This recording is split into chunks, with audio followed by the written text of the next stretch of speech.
Hey animators, what's up? Rusty Gray here from rustyanimator.com. Today in this tutorial, we're going to talk about walk cycle animations. If you want to be a professional animator working in movies or games for a living, one of the first things that you want to animate well is a walk. So let's take a look at what we're going to be creating. In this first video, we'll cover the approach to animating this basic walk and understanding the locomotion behind it before you actually start animating. That way, when you begin, you're not lost and you know where we're going without being overwhelmed. I'll walk you through creating this walk step by step. If you want to jump ahead now, just click the link below, or you can wait for the end. And no matter what medium you're working in, whether it's 2D or 3D, you'll be able to apply everything that I'm sharing within both of these videos to get great results. So first off, what is a walk cycle animation? In a normal, basic walk cycle animation, a character takes 2 steps in 1 second. That's 24 frames. But the first and last step hook up into the same pose so that it can be looped again and again.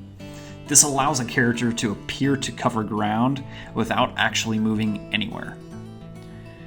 Cycles are most commonly used in video games today to develop the interactive moves for the characters that you're playing, and it's also used in the 2D animation world, of course, to prevent drawing extra poses for your character when all you need to really do is slide a background around to give the appearance that he's covering a distance.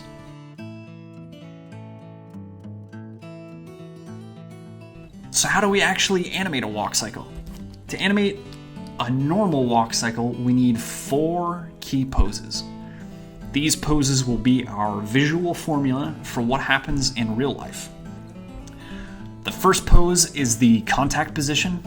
Both feet are in contact with the ground and the weight of the body is split between each leg, half and half.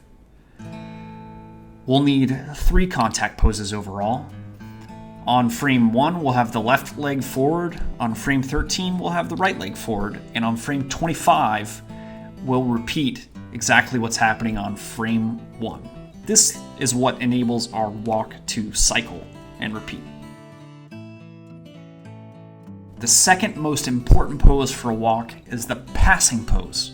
One foot is planted on the ground while the other is lifted, and both feet are passing to the next contact pose. This is where our walk first starts to show life because they are breakdown keys. It's adding a change to our animation right in the middle of each step on frame 7 and frame 19. The hips are generally a touch higher than they are in the contact, so we establish a little bit of up and down between the 2 poses, a tiny sense of gravity and weight that exists in real life. The final 2 poses in the walk take all of that to the next level. They are the up and down poses. They define, well, the extreme up and down moments of the walk where the head is highest and lowest. With these poses included, our eyes can really read the weight of the character very clearly. In the down pose, we get compression into the whole body. Not only is the character at its lowest point in vertical space, but there's a big bend in the knee on the planted foot as the hips and the spine curl forward on frame 4 and 16. In the up pose, of course, we get the opposite, an extension, a stretched leg to the planted foot with a tilt up and back in the hips and spine on frame 9 and 22. Now, let's break down a little more clearly what's happening in these poses with each particular body part.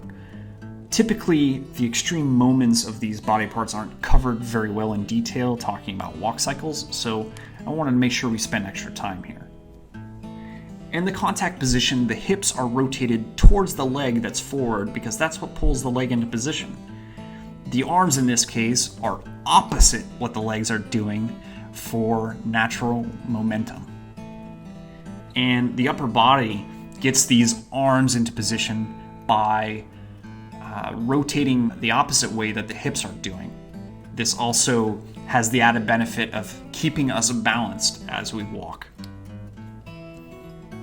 And as walking is a natural process of falling and catching ourselves, we tend to be rotated slightly forward from the hips up throughout a basic walk. And the faster a character moves, like in a run, the more we tend to rotate forward as we pick up speed. If we were adding personality to a walk, of course, we could ignore what the arms are doing or what the spine is doing naturally and just kind of get creative. But we're trying to keep it basic for this tutorial so that you can learn faster and start inventing with clarity. In the passing position, the weight of our body is really counterbalancing over top of the foot that's still flat on the ground. It's the extreme shift in weight side to side. This allows us in real life to keep from falling to the ground as our other foot is up in the air. The arms in this position are almost halfway as they pass to the next pose, but they still slightly favor where they came before. So it's not exactly mathematically half and half. It is also the lowest point for the shoulder to swing through with the arms in a generic walk, much like a pendulum does when it swings back and forth. In the up pose, the planted foot is pushing our bodies up to our highest point in the walk while the hips and spine are tilting back.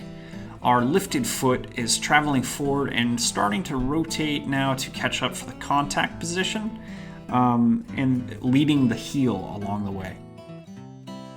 In the down position, the hips and the spine are bending forward to their extreme, whereas the arms are at their widest point in the walk. This is typically forgotten about.